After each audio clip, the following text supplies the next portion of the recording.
বন্ধুরা, হিন্দুদের পুরাণে উল্লেখিত সংসারের সংকট মোচনকারী ভগবান শিবের বাসস্থান কৈলাস পর্বত বলে মনে করা হয়। এই কৈলাস পর্বত মানস সরোবরের নিকটে অবস্থিত, যেটা ভারতের প্রতিবেশী দেশ নেপালে রয়েছে। কিন্তু এখন নেপালে চীনের আধিপত্য রয়েছে। চীনের সাথে ভারতের সম্পর্ক সবসময়ই খারাপ থাকে। এই কারণের জন্য যখন থেকে চীন নেপালে আধিপত্য জমিয়ে রেখেছে, তখন থেকে ভারতীয় নাগরিকদের মানস সরোবরে যাত্রা করতে অনেক সমস্যার সম্মুখীন হতে হয়। যাত্রীদের সংখ্যা জন্য বছরের পর বছর কমেই চলেছে। এটা দেখেই ভারত সরকার এমন এক উপায় বার করে ফেলেছে, যার ফলে ভগবান শিবের ভক্তরা কোন রকম সমস্যা ছাড়াই মানস সরোবরে যাত্রা করতে পারবে, আর তাদের নেপালে যেতে হবে না। ভারত সরকার উত্তরাখণ্ড থেকে একটা নতুন রাস্তার উদ্বোধন করছে, যার মাধ্যমে দেশের ভক্তরা উত্তরাখণ্ড থেকে সোজা মানস সরোবরে যেতে পারবে আর ভগবান শিবের ঠিকানা দর্শন করতে পারবে। তো চলুন জেনে নিই, আপনি নেপালে না গিয়েই কৈলাসের মানস সরোবরের দর্শন কি করে করতে পারবেন। বন্ধুরা, ভগবান শিবের ঠিকানা বলা হয়ে থাকা মানস সরোবর নেপালে অবস্থিত, কিন্তু এখানে চীনা ড্রাগন আধিপত্য জমিয়ে বসে আছে। এর সাথেই চীন এবং ভারতের মধ্যে অসন্তোষের কারণে এর প্রভাব মানস সরোবরের যাত্রাতেও দেখতে পাওয়া যায়। এখনো পর্যন্ত ভারত থেকে মানস সরোবরের যাত্রা নেপাল এবং চীনের রাস্তা দিয়ে যেতে হয়, কিন্তু এখন একটা নতুন রাস্তা দিয়ে লোক মানস সরোবর যেতে পারবে। কেন্দ্রীয় মন্ত্রী নীতিন গাডকারি একটা সংসদে বলেছিলেন, 2024 সালের শুরুতে ভারতীয় নাগরিক চীন এবং নেপালের রাস্তায় না গিয়ে কৈলাস মানস সরোবরে যাত্রা করতে পারবে। কেন্দ্রীয় মন্ত্রী নীতিন গাডকারি বলেছিলেন, উত্তরাখণ্ডের পিথারাঘাট থেকে একটা রাস্তার নির্মাণ করা হচ্ছে, যেটা সোজা মানস সরোবর পর্যন্ত যাবে। এই নতুন রাস্তার নির্মাণ হয়ে গেলে সময় তো বাঁচবেই, এর সাথে সাথেই ভারতীয় শরণার্থীরা একটা সোজা সরল রাস্তাও পাবে এবং তারা তাদের শ্রদ্ধার জোরে তাদের যাত্রা খুব সহজভাবেই করতে পারবে। কেন্দ্রীয় মন্ত্রী বলেছেন, ভগবান শিবের ভক্তদের জন্য তৈরি করা রাস্তার নির্মাণের কাজ কোনো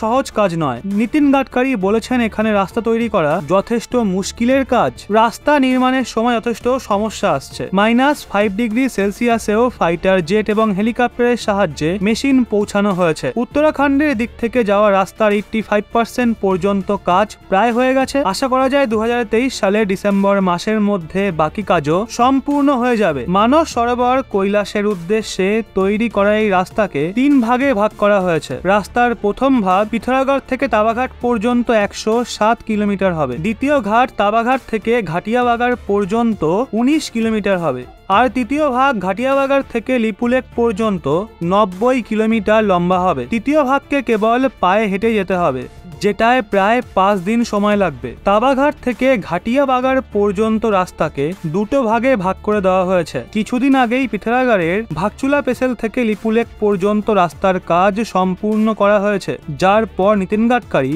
বিআরও অর্থাৎ বর্ডার রোড অর্গানাইজেশনকে শুভেচ্ছা জানায়। বন্ধুরা, আপনাদের বলে রাখি, বিআরও সেনাবাহিনীর একটা অংশ, যাদের কাজ হলো ঝুঁকিপূর্ণ জায়গায় রাস্তা নির্মাণ করা। বর্ডার রোড অর্গানাইজেশন বিশ্বের সবচেয়ে উঁচু রাস্তা নির্মাণ করেছে, যার জন্য তার নাম গ্রিনিস বুক অফ ওয়ার্ল্ড রেকর্ডে নথিভুক্ত হয়ে গেছে। ইস্টার্ন লাদাখে সমুদ্রতল থেকে 19,300 ফিট উঁচুতে পাকা রাস্তা তৈরি করেছে। এই রোড 52 কিলোমিটার লম্বা। এই সড়ক উংলিংলার পাশ দিয়ে গেছে। লিপু লেকের যদি কথা বলি, তো সেটা হিমালয়ের চূড়াতে অবস্থান করছে, যেটা উত্তরাখণ্ড এবং তিব্বত বর্ডারের পাশে রয়েছে, যেটা মানস সরোবর যাওয়ার জন্য গুরুত্বপূর্ণ বলে মনে করা হয়। লিপু লেককে মানস সরোবরের গেটও বলা হয়ে থাকে। ঘাটিয়াবাগার থেকে লিপুলেক পর্যন্ত রাস্তার কাজ নির্মাণাধীন, যেটা 2023 সালের মধ্যে সম্পূর্ণভাবে তৈরি হয়ে যাবে। সীমা সড়ক সংগঠন তাবাঘাট থেকে ঘাটিয়াবাগার পর্যন্ত রাস্তাকে ডাবল লিং রাস্তায় পরিবর্তন করে দিয়েছে। প্রতিরক্ষা মন্ত্রী রাজনাথ সিং 2021 সালের মে মাসে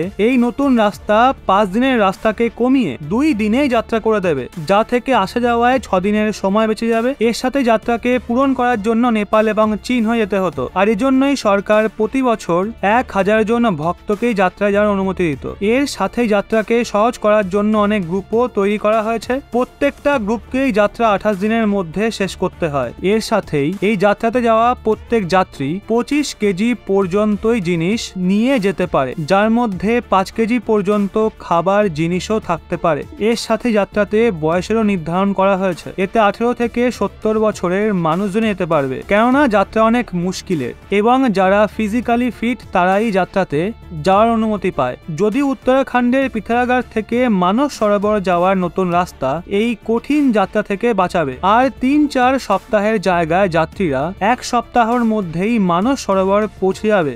এই সব ছাড়াও এই যাত্রাতে যেটা সবচেয়ে বেশি বিপদগ্রস্ত তা হলো ধস।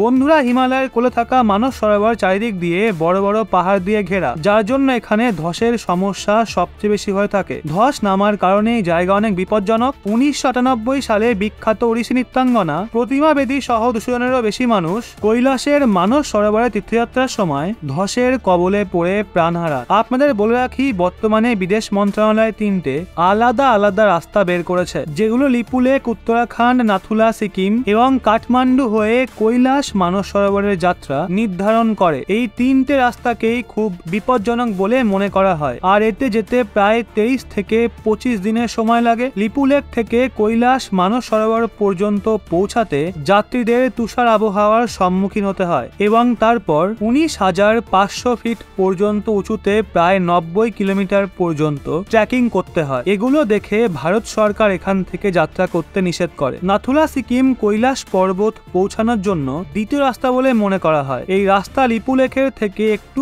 কম বিপজ্জনক, কিন্তু এখান দিয়ে যেতে হলে অনেক টাকা খরচা করতে হয়। এজন্যই খুব কম লোকই এটা দিয়ে মানস সরোবর যায়। এবার আসি তৃতীয় রাস্তায়, অর্থাৎ নেপাল থেকে কৈলাস।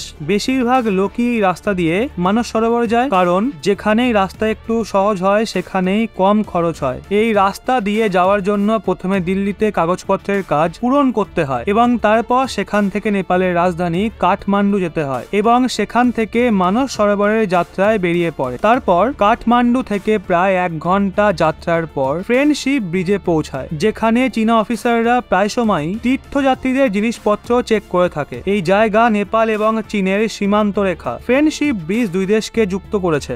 এখানে যাত্রীদের প্রথম যাত্রা লাইলাম। লাইলাম তিব্বতে অবস্থিত। সমুদ্র তল থেকে উচ্চতা ৩,৭০০ মিটার। লাইলামে শরীরকে আবহাওয়ার অনুকূল করার জন্য ১ রাত কাটাতে হয়। গাড়ি প্রতিদিন প্রায় ২৬০ থেকে ২৭০ কিলোমিটার পর্যন্ত যাওয়ার লক্ষ্য রাখে। সন্ধ্যের মধ্যে যাত্রীরা সাগা পৌঁছায়। সাগা থেকে পরের দিন প্রয়াঙ্গার উদ্দেশ্যে শুরু হয়। সাগা থেকে প্রয়াঙ্গের দূরত্ব ২৭০ কিলোমিটার। ১০ ঘন্টা যাওয়ার পর প্রয়াঙ্গে রাত কাটাতে হয়। অদ্ভুত প্রাকৃতিক দৃশ্য এবং মহাদেবের ওপর ভক্তি আপনাকে ক্লান্ত হতে দেবে না। পঞ্চম দিনে কৈলাসের মানস সরোবরের দৃশ্য দেখতে পাওয়া যায়। কৈলাসের পরিক্রমণের জন্য মানস সরোবর থেকে ৬০ কিলোমিটার দূরে তারচেনের বেস ক্যাম্পে পৌঁছাতে হয়। সেখান থেকে ভ্রমণ আপনি পায়ে হেঁটেও করতে পারেন অথবা ঘোড়ার মাধ্যমেও করতে পারেন। ৫৪ কিলোমিটারের কৈলাস পরিক্রমণ সহজ নয়। বন্ধুরা, এখানে বলে রাখি, মানস সরোবর হিন্দু, বৌদ্ধ এবং জৈন ধর্মাবলম্বী মানুষদের জন্য অনেক গুরুত্বপূর্ণ। মানস সরোবর এবং কৈলাস পর্বত তিব্বতের পশ্চিমী প্রান্তে অটোনোমাস রিজিয়নে অবস্থিত। মনে করা হয় এখানে ভগবান শিব স্বয়ং বিরাজমান। মানস সরোবরের ঝিল এই জন্যই এত গুরুত্বপূর্ণ কারণ লোকেরা মনে করে যে এই ঝিলে স্বয়ং দেবদেবীরা স্নান করেন। সেই জন্য প্রত্যেক বছর লক্ষ লক্ষ মানুষ এই পবিত্র স্থান দর্শন করতে আসেন। বন্ধুরা, আপনারাও কি কৈলাস মানস সরোবর ভ্রমণের ইচ্ছা আছে? আপনাদের মধ্যে যদি কেউ গিয়ে থাকেন তাহলে অবশ্যই কমেন্টে আপনার ভ্রমণের অভিজ্ঞতার কথা জানাবেন।